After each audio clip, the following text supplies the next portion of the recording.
आखिर कहाँ है भगवान विष्णु का वैकुंठ? वो कैसा दिखता है और कहाँ मौजूद है? क्या वो धरती पर है या फिर स्वर्ग में? चलिए आज किस खास वीडियो में जानते हैं। हमारे चैनल पर आपका स्वागत है। अगर अभी तक आपने हमारे चैनल को सब्सक्राइब नहीं किया तो चैनल को सब्सक्राइब जरूर करें। वैकुंठ का अर्थ है जहां कुंडा ना हो, कुंडा यानी कि निष्क्रियता, यानी कि निराशा, हताशा, आलस्य और दलितता।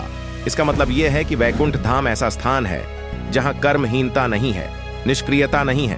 कहते हैं कि मरने के बाद पुण्य कर्म करने वाले लोग स्वर्ग या वैकुंठ धाम जाते हैं।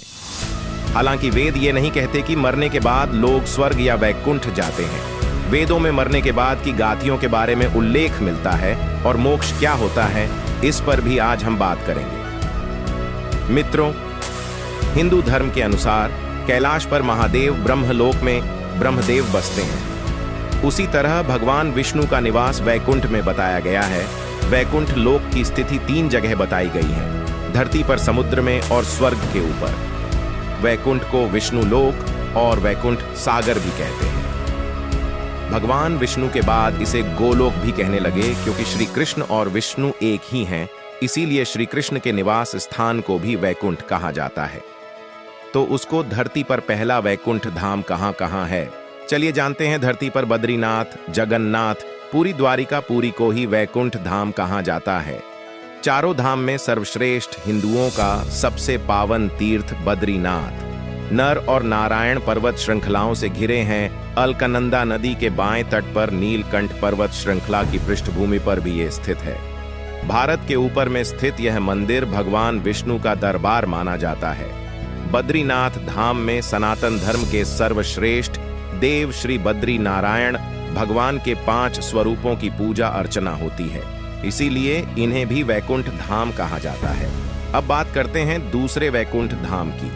दूसरा वैकुंठ धरती के बाहर बताया गया है। इसे ब्रह्मांड के ऊपर और तीनों लोकों से ऊपर बताया गया है। यह धाम दिखाई देने वाली प्रकृति से 3 गुना बड़ा है। इसकी देखरेख के लिए भगवान के 96 करोड़ पार्षद तैनात हैं। हमारी प्रकृति से मुक्त होने वाली हर जीवात्मा इसी परम धाम में शंख, चक्र, गदा और पद्म के साथ प्रविष्टित होती है। इस वैकुंठ के बारे में कहा जाता है कि मरने के बाद भगवान विष्णु भक्त पुण्य आत्मा यहाँ पहुँचाती है। प्राणों के अनुसार इस वैकुंठ की स्थिति हमारे ब्रह्मांड के भी परे बताई गई है। अब चलिए जानते हैं तीसरा वैकुंठ धाम। भगवान श्री कृष्ण ने द्वारिका के बाद एक और नगर बसाया था जिसे वैकुंठ कहा जाता है। कुछ इतिहासकारों के मुताबिक अरावली की पहाड़ी श्रृंखला पर कहीं वैकुंठ धाम बसाया गया है, जहां इंसान नहीं सिर्फ साधक रहते हैं। माना जाता है कि यहीं पर श्री कृष्ण ने वैकुंठ नगरी बसाई थी। राजस्थान में यह खास पहाड़ नैत्रज्ञ दिशा से चलते हुए ईशान दिशा से करीब दिल्ली तक पहुंचाते हैं। तो दोस्तों, सुने आपने कहा कहाँ 3 खास जगह मौजूद है वैकुंठ धाम।